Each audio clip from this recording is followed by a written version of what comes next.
So, I have started a little mini-series covering Workshop of Brilliant Light. And today we are going to take a look at the first stage, which is Cerberus. Now, the tips and tricks I'm going to show you are applicable in all three difficulty levels, but they are mostly used for normal and hard mode. Now, I'm playing normal mode because I want to beat Vulcan later, and as a very light spender I am not able to beat hard Vulcan yet, which is why I'm going to show this as normal mode. Now, through many of the runs our build isn't going to change much, so we're using these three hunters.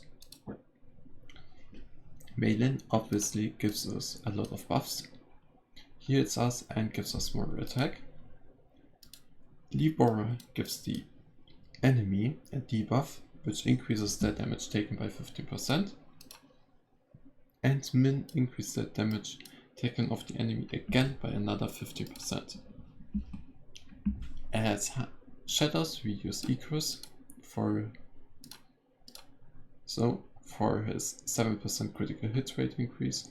Then we are going to use Iron, because it gives the enemy a debuff which decreases the defense by 12%, and Cerberus gives the enemy a debuff which increases the damage taken by 5%.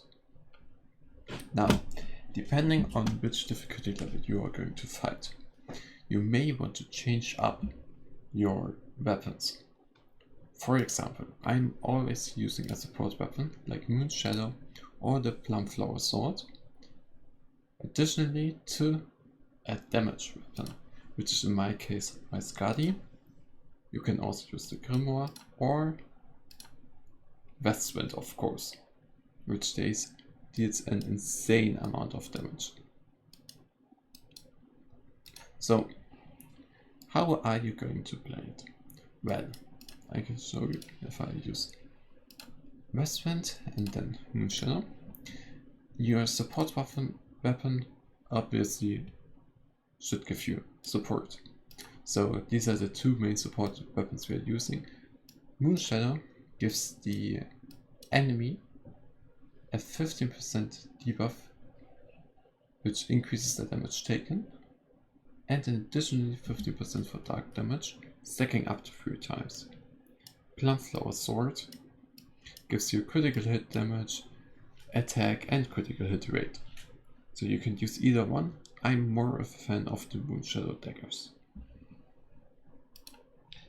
Then we are using a full set of Binoculars.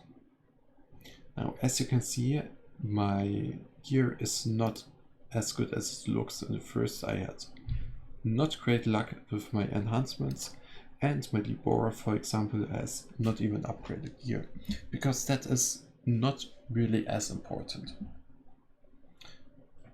For gear, we are using the high-ranking Demon's Helmet on Libora for the power gauge acquisition rate, 20% increase, and the new Peridot set for more elemental weakness damage for 60 seconds, which stacks 3 times. So 5, 10 and a 15% more elemental weakness damage every time we use her support skill. And then as skills, we are using the light death stance for the critical hit damage of 30%. We are using the armor break, of course, because we need to break the armor. And we are using the wind type because this gives us a 10% extra damage taken by the target. And for blessing stones, you can have an assortment of blessing stones, whichever you like. For Cerberus, I'm mainly using these. Pulverize, even though it's a rare one, which gives you 12% extra break and 12% damage when you break the enemy, which is the break effect when it breaks down.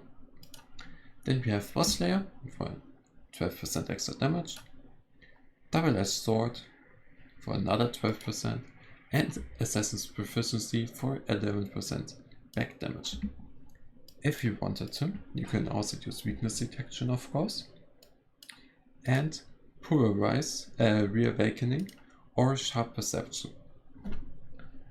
But I have to say, while on Vulcan we have tricks how to recover mana more quickly, on Cerberus they won't work as well, which is why I don't use reawakening, because you tend to run into mana problems near the later parts of the battle. So let's cut to the chase and fight Cerberus.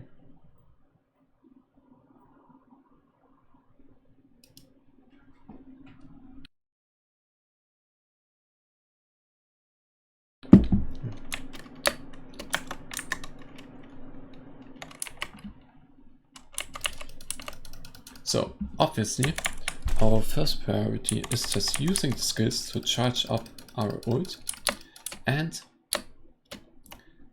breaking Cerberus as quickly as possible. You can also use all of your hunters once, but you should focus on having them back when your ult is ready. Try also using Vestment, of course, to get that secret bullet buff.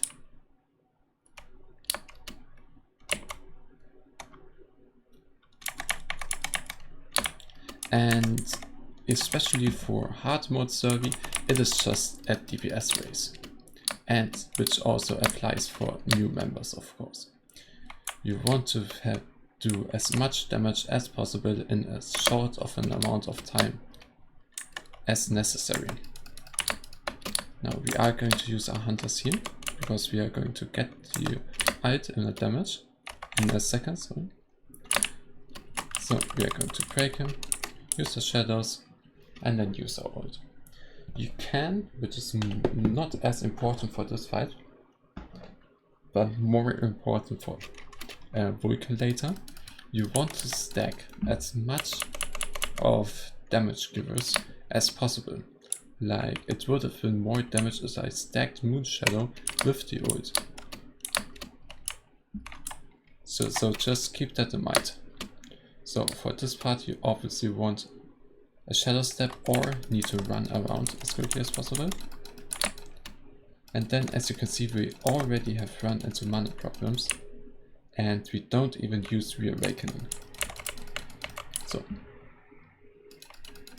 some of you, depending on your damage, might need 2 ultimates, but that is no problem. It should be possible in the time. For this skill of Cerberus you have 2 choices. Either you just run with it, as I'm doing now, or you try and sneak in a few auto attacks to recover some mana, or even some attacks on Cerberus himself.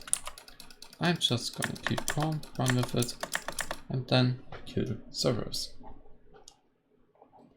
And that's really all there is to this fight. Breaking him and then a pure DPS race, doing as much damage as possible.